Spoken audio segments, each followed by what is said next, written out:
अस्सलामुअलैकुम। अच्छा, आज हम अपने फिफ्थ पार्ट की तरफ जा रहे हैं एजुकेशनल साइकोलॉजी के एमसीक्यूज़ से क्वालिफाई गाइड की सीरीज़ के। और बेहतर तो ये होगा कि आपके पास बुक हो, सामने हो, और आपको एमसीक्यूज़ जो हैं वो साथ साथ याद होते रहें और कंसेप्ट क्लियर होता रहे। और जो चीज़ें जो हैं वो कॉपी पेंसिल भी आपके पास हो, और जो न्यू कंसेप्ट्स हैं, नई चीज़ें हैं, वो आप साथ साथ लिखते रहें ताकि आपको रिवीजन में आसानी हो। फर्स्ट एमसीक्यूज है 121। The theory of psycho social development was presented bye. Psycho social development theory जो है वो किसने दी थी? तो चार नाम है हमारे पास। जीन पियाजे हमें पता है कॉग्निटिव डेवलपमेंट थ्योरी दी थी, जिसमें उसने जो है ना वो चार स्टेजेस दी थी, सेंसरी, प्री ऑपरेशनल, कंक्रीट और फॉर्मल स्टेज। इसी तरह जो है इरिक्सन, उसने साइको सोशल थ्योरी दी थी और उसने उसने जो है ना वो 8 स्टेजेस दी थी। इसी तरह लॉरेंस कोहलबर्ग जो है उसने मोरल डेवलपमेंट थ्योरी दी थी। और जो है रीजनिंग जो है वो एक अलग से रीजनिंग दें, वो और अलग से चीज़ है। तो साइको सोशल डेवलपमेंट थ्योरी किसने दी थी? इरिक्सन ने दी थी। इसके बाद है जी theory of moral development was presented by. हमने अभी देखा थ्योरी ऑफ मोरल डेवलपमेंट किसने दी? लॉरेंस कोहलबर्ग ने जो है वो थ्योरी ऑफ मोरल डेवलपमेंट दी थी। और जीन पियाजे ने वही कॉग्निटिव डेवलपमेंट और इरिक्सन ने साइको सोशल थ्योरी दी थी। Hierarchy of needs was presented bye. ये जो इस हायरार्की है जो नीड्स की, ये किसने दी थी? ये दी थी जी मास्लो ने दी थी। पहले देखें स्किनर लिखा हुआ है तो हमें पता है कि स्किनर ने ऑपरेंट कंडीशनिंग दी थी, जिसमें उसने रीइंफोर्समेंट का कंसेप्ट दिया था। और इस तरह जो है बरूनर जो है, बरूनर के लिहाज से, चलो नेक्स्ट नाम तो आएगा बरूनर का, लेकिन हम यहीं पे कुछ डिस्कस कर लेते हैं कि बरूनर के काफ़ी जो है ना थ्योरीज़ जो हैं वो बरूनर के साथ मुंसलिक हैं। इसमें आप ये कहते बरूनर की लर्निंग थ्योरी भी है, बरूनर की कॉग्निटिव लर्निंग थ्योरी भी है। जैसे जीन पियाजे कॉग्निटिव डेवलपमेंट है तो बरूनर की कॉग्निटिव लर्निंग थ्योरी है। इसी तरह बरूनर की जो है वो डिस्कवरी थ्योरी भी है, जिसको 1961 में उसने दिया था। अच्छा, इन थ्योरीज़ में एक छोटा सा कंसेप्ट जस्ट दे देता हूँ आपको, आपके जहन में हो, कभी इस तरह का सवाल आता है तो आपको पता हो कि बरूनर ने जो थ्योरी दी थी लर्निंग, उसमें वो क्या बात करता था। तो बरूनर की जो लर्निंग थ्योरी थी ना, कॉग्निटिव लर्निंग थ्योरी, उसमें वो कहता है कि बच्चे की जो इंटेलेक्चुअल डेवलपमेंट है उसके बतदरीज उसकी लर्निंग होनी चाहिए, प्रैक्टिस होनी चाहिए। यानी एक बच्चे की जिस एज के मुताबिक जिस तरह उसकी यानी कि कॉग्निटिव डेवलपमेंट हो गई हो, इंटेलेक्चुअल डेवलपमेंट हो गई हो, उसके मुताबिक आप बच्चे को प्रैक्टिस दें, एक्सपीरियंस दें, तो बच्चा वो यानी सही टाइम पे सही चीज़ सिखाना। एक बच्चे की वो उम्र ही नहीं है सीखने की उस चीज़ की, वो चीज़ हम सिखा रहे हैं, तो ये बताता है। इसी तरह इसकी जो बरूनर की डिस्कवरी लर्निंग थ्योरी है उसमें ये बिहेव लाइक अ कंस्ट्रक्टिविस्ट। ये कहता है कि बरूनर उसमें कि जो बच्चा है वो अपना नॉलेज खुद डेवलप करता है और सेल्फ डेवलपमेंट होती है, तो इसको इंक्वायरी बेस्ड भी कहते हैं, इंस्ट्रक्शन लेस लर्निंग कहते हैं। तो बरूनर ने यानी इसका कंसेप्ट भी दिया था कि इसको डिस्कवरी लर्निंग थ्योरी भी कहते हैं। और थर्ड नेम है हमारे पास ऑसबल। ऑसबल जो है इसने भी जो थ्योरी दी थी वो दी थी ऑसबल लर्निंग थ्योरी के नाम से जाना जाता है।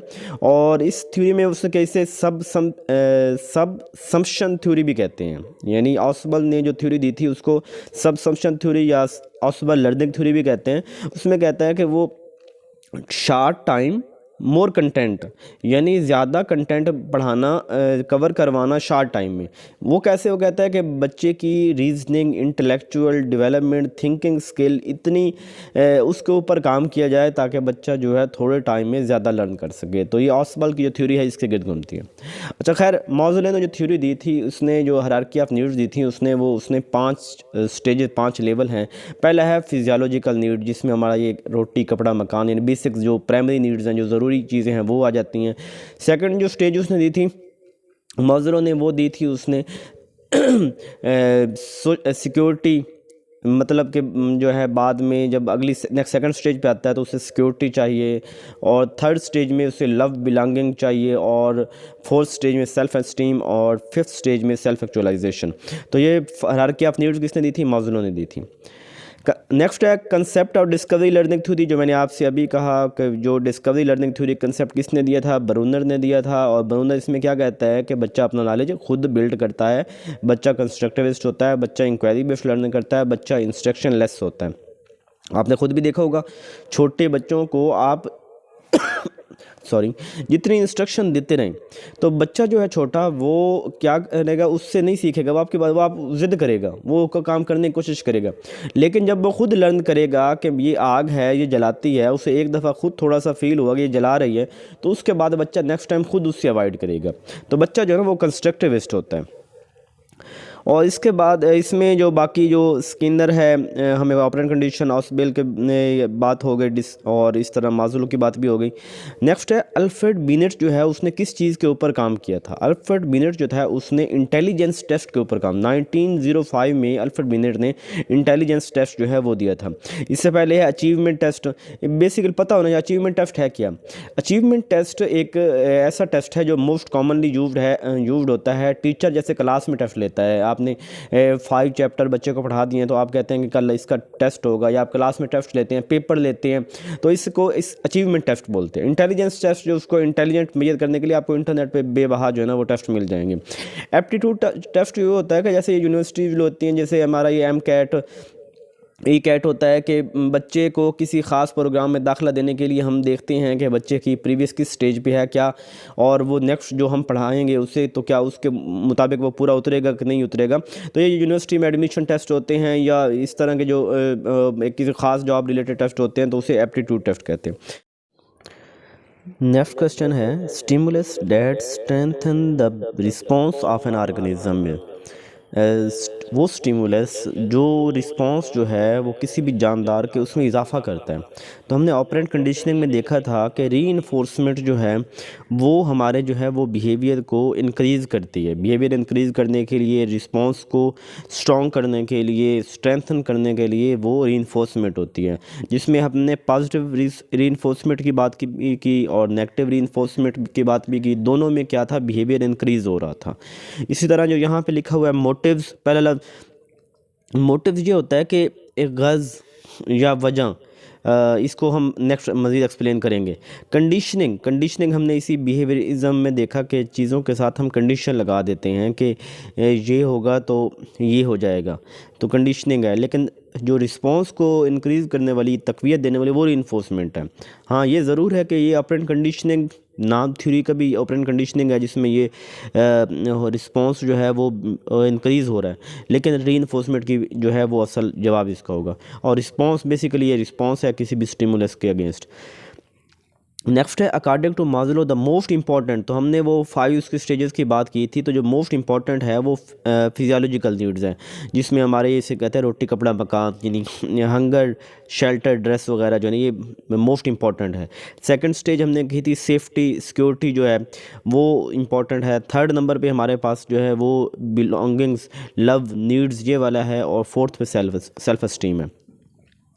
नेक्स्ट क्वेश्चन है physical growth is affected by.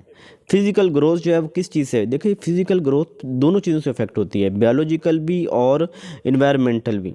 कि एक बच्चे का कद छोटा है तो वो उसको जो बाद में भी ये चीज़ साथ चलते रहेंगे, चाहे आप उसको जितना खिला लेंगे।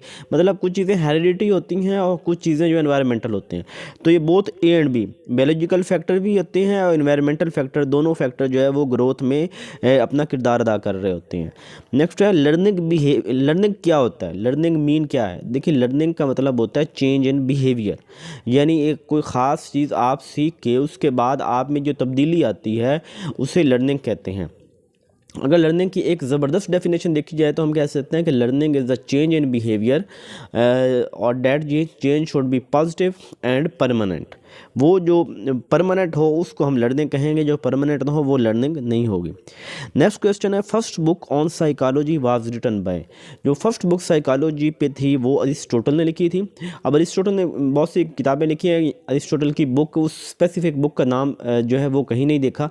लेकिन अगर आपसे ये पूछा जाए कि साइकोलॉजी पे सबसे पहली बुक किसने लिखी तो आप अरिस्टोटल कह सकते हैं, क्योंकि सबसे पहला साइकोलॉजिस्ट ये था। लेकिन अगर वैसे देखा जाए, अगर उन ऑप्शन में एक विलियम जेम्स, ये अमेरिकन था और इसने जो है ना प्रिंसिपल ऑफ साइकोलॉजी लिखी थी अगर 1890 में, प्रिंसिपल ऑफ साइकोलॉजी। तो अगर वो यहाँ पे नाम होता तो हम उसको अहमियत दे देते, क्योंकि असल जो पहली बुक जो थी वो उसने लिखी थी। इसके बाद है first book educational psychology is the branch of, educational psychology वो है किस चीज़ की ब्रांच है? देखिए अप्लाइड साइकोलॉजी की ब्रांच है।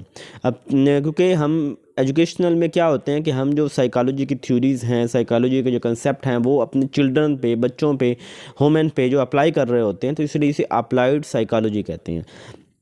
Next the discipline of psychology is, जो साइकोलॉजी का डिसिप्लिन है ये कब से शुरू होता है, इसकी कब से शुरुआत? Since the birth of man, क्या जब बच्चा यानी इंसान की पैदाइश से ही साइकोलॉजी का ओरिजिन हो गया, या बिफोर क्रिस्ट हज़रत ईसा अलैहिस्सलाम की पैदाइश से जो है पहले तब से शुरू हुआ? 17वीं सेंचुरी से, या रिलेटिवली न्यू, या ये अभी अभी कंसेप्ट आया?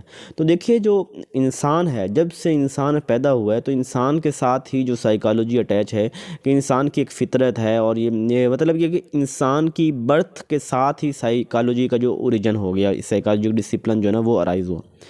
अच्छा नेक्स्ट है behaviourism is associated with, behaviourism जो है वो किस चीज़ के साथ एसोसिएटेड, कौन है इनमें से जो बिहेवियरिज्म के मोस्ट यानी वो बंदा उसके साथ एसोसिएट है? Sigmund fraud. तो सिगमंड फ्रॉड जो है इसमें साइको एनालिटिकल थ्योरी दी थी, और ये इसने इसका ताल्लुक बिहेवियरिस्ट नहीं है। इसके बाद B.F. स्किनर ऑपरेंट कंडीशनिंग, और ये बिहेवियरिस्ट था। इसी तरह J.B. वाटसन, ये भी बिहेवियरिस्ट था। जॉन राइट, ये M.A. को नाम डाल दिया।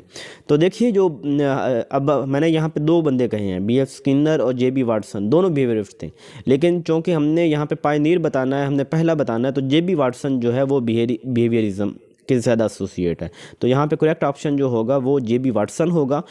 B.F. स्किनर, अगर वाटसन हो तो B.F. स्किनर लिख देते, क्योंकि B.F. स्किनर भी बिहेवियरिस्ट था, लेकिन वो हम उसको सेकेंडरी सानवी अहमियत देंगे। नेक्स्ट क्वेश्चन है, if a student has an age of 11 years from psychological point of view he she is placed in, एक बच्चा जिसकी उम्र 11 साल है, साइकोलॉजिकल पॉइंट ऑफ व्यू से हम उसको किस में को स्टेजेस मुख्तलिफ होती हैं। एक होती है जैसे हम कहते हैं कि वो इन्फेंट स्टेज, यानी बच्चा जो 2 साल तक छोटा बच्चा होता है उसको इन्फेंट स्टेज में कहते हैं। फिर हम कहते हैं अर्ली चाइल्डहुड, यानी जो 3 से 5 साल तक का होता है। फिर इसी तरह जो है ना वो पीरियडोलेसेंस, जो बच्चा उसके बाद जो है 6-7 साल उसके बाद, तो जो 11 साल की एज होगी ये एडोलेसेंस की एज होगी। ये एडोलेसेंस यानी उसके वक्त जवानी जो है ना वो स्टार्ट हो रही, लड़कपन होगा। नेक्स्ट है a need is to food as a motive is to, देखिए नीड क्या है? नीड एक इंसान है, उसको किस चीज़ की ज़रूरत महसूस हुई, उसे यानी खुराक की ज़रूरत है। अब खुराक उसकी उसे चाहिए, अब उसका जो है ना वो क्या मोटिव, क्या गर्ज होगी, वो क्या चाहेगा? तो वो क्या चाहेगा, वो उसे एक ख़ास सर्टेन काइंड ऑफ फूड चाहिए उस अपनी जो नीड को ख़त्म करने के लिए। तो उसका मोटिव क्या होगा? A certain kind of food, यानी बी इसका ऑप्शन होगा। बात को समझिए कि नीड इज़ टू फूड, उसको ज़रूरत किस चीज़ की है? खुराक की ज़रूरत है। अब खुराक की ज़रूरत उसको, ये किस चीज़ की, क्योंकि मोटिव मतलब मुहर्रिक होता है, तो ये खुराक की ज़रूरत उसे किस चीज़ की तरफ लेके जाएगी? उसे मोटिव की तरफ से लेके जाएगी, और मोटिव जो है वो क्या होती है? एक सर्टेन काइंड ऑफ फूड है। नेक्स्ट है a need is to hunger as a stimulus is to, अब हमें पता है उसे क्या है जी, उसे भूख की ज़रूरत है, भूख की अब आपको कैसे पता चलेगा आपको भूख है? जब समटाइम ऐसे होता है ना, हम कहते हैं हमें भूख कोई नहीं है, हमने खाना खाया हुआ है, लेकिन आपके सामने खाना आता है, खाने की स्मेल आती है, तो आप कि यकदम लगता है मुझे, आपको भूख लगने लग जाती है। तो यानी जो स्टिमुलस है वो अगर आपको स्मेल ऑफ फूड जो है, स्मेल ऑफ फूड आपको मिले तो आपको महसूस हो कि मुझे भी भूख है, मैंने भी खाना खाना है। तो द स्मेल ऑफ फूड वो स्टिमुलस है, और उसके जो बाद में क्या होगा, ये need is to hunger. Next question है motivation is best defined in terms of, motivation क्या होती है? मोटिवेशन एक इनर कंडीशन का नाम है, एक जो हमें इंटरनल जो चीज़ इंस्पायर करती है, हमें अरोज़ करती है, हमें ख्वाहिश पैदा करती है किस चीज़ की हासिल करने की। तो इससे तो जो internal forces with in the individual, ये मोटिवेशन होगी। यानी मोटिवेशन की बेस्ट डेफिनेशन है internal forces with in the individual, किसी के अंदर जो है। एक्सटर्नल फोर्सेस जो है ना वो मोटिवेशन नहीं होगी। पुनिशमेंट अप्लाइड का आप मार के किसी से कोई काम करवाते हैं तो वो मोटिवेशन उसकी नहीं होगी। Measures applied to promote learning, किसी की लर्निंग बढ़ाने के लिए आप ऊपर कोई चीज़ अप्लाई करते हैं, मेजर्स या कोई टेक्निक यूज़ करते हैं, ये मोटिवेशन नहीं होगी। मोटिवेशन वो होगी जो इंटरनल फोर्सेज जो होंगी। तो करेक्ट ऑप्शन जो है वो ए है। नेक्स्ट है belonging, affection and status are best classified in, यानी लव, मोहब्बत, ये कौन सी, पहले सोचे ये मास्लो की जो है वो स्टेज कौन सी है, थर्ड स्टेज है। कि पहले हमने कहा था फिजियोलॉजिकल नीड्स, सेकंड हमने कहा था सेफ्टी सिक्योरिटी, एंड थर्ड हमने कहा था लव, बिलोंगिंग, अफेक्शन। तो ये वाली स्टेज ये किस में आती है कि ये मुहर्रिकात हैं और इसको मोटिव, इसका करेक्ट ऑप्शन मोटिव्स होगा। ड्राइव्स तो पहली स्टेज में आता है कि जिसमें उसमें भूख, हंगर जो है ना वो राइज, प्राइमरी नीड्स भी उसी को ही कहते हैं, और इसका जो ऑप्शन कौन सा होगा, मोटिव्स होगा। नेक्स्ट है what come third in series in Maslow classification. तो मैंने वो 5 स्टेजेस, इसको बहुत अच्छी तरह याद कर लें। तो पहली कौन, फिजियोलॉजिकल था, सेकंड कौन सी थी, सेफ्टी थी, तो थर्ड की बात हो, थर्ड कौन सा था, लव, अफेक्शन, बिलोंगिंग, ये सारी चीज़ें आ जाती हैं। Fourth self esteem and fifth self actualization. The most of the differences in interest are due to the difference in जो किसी भी जो इंडिविजुअल है जो उसके इंटरेस्ट हैं उसमें डिफरेंस जो होगा वो किस वजह से होता है, क्या सेक्स की वजह से होगा कि मेल है फीमेल है उसकी वजह से उसके शौक होंगे, क्या एज की वजह से होगा, या एक्सपीरियंशियल बैकग्राउंड, उनके जो बैकग्राउंड है उसके मुताबिक होगा, या अपॉर्चुनिटी की बुनियाद पर। तो इसका करेक्ट ऑप्शन जो है वो है एक्सपीरियंशियल जो है बैकग्राउंड। देखिए अगर सेम सेक्स भी हो सकता है कि वो जहाँ पे पल बढ़ रहे हैं और उनके जो है ना गोल्स कॉमन हैं और वो उनके शौक इंटरेस्ट सेम हो। जो जॉब मेल हासिल करना चाहता है वही फीमेल हासिल करना चाह रही है, तो इट मीन इंटरेस्ट सेम है ना। इसी तरह एज भी कोई नहीं फैक्टर, कभी बच्चे जो हैं वो बड़ों वाली ख्वाहिशें कर रहे होते हैं क्योंकि वो उनके साथ। तो जो असल चीज़ जो किसी के इंटरेस्ट को में जो किरदार अदा करते हैं वो है एक्सपीरियंशियल बैकग्राउंड, का उनका बैकग्राउंड क्या है, उन्होंने क्या चीज़ देखा, क्या उन्होंने देखा बड़ों से, अपनों इधर उधर से, और उनकी ख्वाहिश पैदा हुई। नेक्स्ट क्वेश्चन है the interest of boys in sports reaches its peak in, जो खेलने का शौक़ है, जैसे कहते हैं आवारागर्दी का, घूमने फिरने का, बैर भागने का दोस्तों के साथ, तो वो जो शौक़ है किस एज में सबसे ज़्यादा होता है, तो ये जो है ना वो परी एडोलसेंस, जो लड़कापन जब शुरू होता है तो परी एडोलसेंस में ये ज़्यादा होता है, जिसे हम कह सकते हैं कि ये 6-7 से लेकर 11-12 ईयर तक जो है ना वो परी एडोलसेंस का पीरियड होता है। नेक्स्ट है change in behaviour result from, जो बिहेवियर चेंज कैसे होता है। अब हमने ये तो कहा था कि चेंज इन बिहेवियर डेफिनेशन है लर्निंग की, तो learning is a change in behaviour. क्या मोटिवेशन होगी, मोटिवेशन अकेली जो है ना वो लर्निंग नहीं है, मोटिवेशन लर्निंग की तरफ तो लेके जाएगी लेकिन चेंज इन बिहेवियर नहीं होगा। लर्निंग अलोन, अब ये अगर यहाँ पे अकेला लर्निंग होता तो शायद हम सोच लेते, अब लर्निंग अलोन लिख दिया, अलोन की वजह से तो अकेली लर्निंग नहीं है। मैचुरेशन एंड लर्निंग की मैच्योरिटी और जो लर्निंग है ये दोनों मिलेंगी तो तब उसको चेंज इन बिहेवियर होगा। नेक्स्ट है at birth the average weight of a full term baby is, birth के टाइम पे जो एक बच्चा है उसकी जो दिमाग है उसका वेट कितना, एक जो बॉयज़ है उसका वेट होता है 8 पाउंड और गर्ल्स जो होती हैं वो 7 पाउंड होता है, ये आप याद रख लें। नेक्स्ट है at birth which of the following is closest to its final adult level, कौन सी चीज़ जो है ना जो बच्चा है उसमें भी सेम होती है और बड़े में भी यानी वो सेम ही होती है, तो ये है नंबर ऑफ़ ब्रेन सेल्स, जो दिमाग के सेल्स हैं ना ये तकरीबन जो बच्चा है उसमें और बड़े में ये दोनों सेम होते हैं। इवन वो कहते हैं ना कि कॉग्निटिव डेवलपमेंट थ्योरी में जीन पियाजे की जो चिल्ड्रन है उसकी क्वांटिटी जो है सोचने की उसकी और जो एक बड़ा आदमी है उसकी सेम है, जस्ट ये क्वालिटी का डिफरेंस है कि बच्चा कुछ और सोचता है और बड़ा कुछ और सोचता है। An emotion is best defined as, जो इमोशन है इसको हम कैसे डिफाइन कर सकते हैं, the individual responses to a situation, किसी ख़ास सिचुएशन में किसी बंदे का जो रिस्पॉन्स है, a reaction to emotional stimuli, an excited state arising the response to stimuli rational behaviour. देखिए लफ्ज़ बात हो रही है इमोशन इज़ बेस्ट, इमोशन क्या होते हैं, इमोशन जो मतलब हम कहीं पे जो है बिहेव कर रहे होते हैं, बिहेव वो उस वक्त हम अपने इमोशन को शो कर रहे होते हैं। तो इमोशन ये एक इसका थर्ड ऑप्शन हो गया excited state arising in response to, किसी स्टिमुलाई, किसी ने आपको कोई बात कही और उसके रिस्पॉन्स में आप जो बात करते हैं और एक्साइटेड हो के जो आपकी उस वक्त जो स्टेज होती है उसे हम ये वाली थर्ड जो है सी ऑप्शन करेक्ट होगा। इसमें आप पहले में देखिए ज़रा, the individual response to a situation, किसी आदमी का, किसी इनफरादी इंसान का किसी सिचुएशन में जो रिस्पॉन्स है वो तो उसका एक आम सी बात है कि हम कभी बग़ैर सोचे अनकॉन्शियस भी रिस्पॉन्स कर रहे होते हैं। तो इसमें इमोशनली किरदार नहीं, जैसे इमोशन कहते हैं ना यार, बंदा बड़ा इमोशनल हो रहा है, यानी एक बात को जो लेके वो जब हमें बिहेव कर रहा है, जो उसका रिप्लाई कर रहा है, तो हम कह रहे हैं यार बंदा बड़ा इमोशनल हो रहा है। तो इमोशन एक ख़ास स्टेज है, तो एक्साइटेड स्टेज होगी जब बड़ा कीनली और बड़े इमोशन के साथ वो बंदा बात कर रहा होगा। अब रिएक्शन टू इमोशनल स्टिमुला, यानी अब यहाँ पे सेकंड ऑप्शन बी में वो जो रिस्पॉन्स हमें मिला है वो इमोशनल स्टिमुलाई मिला है, लेकिन हमारा रिएक्शन आम है। तो ये भी नहीं कि हमने कहा है हमारा रिएक्शन जो है ना वो हमारे इमोशन के मुताबिक होगा। तो इरेशनल बिहेवियर यानी इधर उधर की हरकतें ये तो नहीं होंगी। 146 emotional response to a symbolic stimuli is primary the result of, यानी किसी बंदे का जो इमोशनल रिस्पॉन्स है किसी ख़ास जो है वो इमोशनल रिस्पॉन्स जो है ख़ास स्टिमुलाई पे, तो ये कैसे होगा, लर्निंग से होगा ना। यानी जितनी आपसे कोई बात पूछी जाए तो आप जितना आपने लर्न किया हुआ है ज़िंदगी में आप उसके मुताबिक जवाब दे रहे होंगे, तो ये लर्निंग से ही हमारा इमोशनल रिस्पॉन्स होता है। 147 जो है at the first emotional expression to appear in infant, जो एक बच्चा है इन्फेंट स्टेज में, उस स्टेज में बच्चा जो है वो कौन सा इमोशन जो है ना वो शो कर रहा होता है। तो वो वाला यहाँ पे फियर, बच्चे को उस स्टेज में इन्फेंट में फियर का नहीं पता, डिलाइट, उस जो चीज़ वहाँ पे होगी वो जनरल एक्साइटमेंट होगी। सी ऑप्शन करेक्ट है कि बच्चा उसमें गैर मुनज़्ज़म हरकत सकनात कर रहा होगा और रिफ्लेक्सिव एक्शन कर रहा होगा, तो ये जो है ना जनरल एक्साइटमेंट होगी।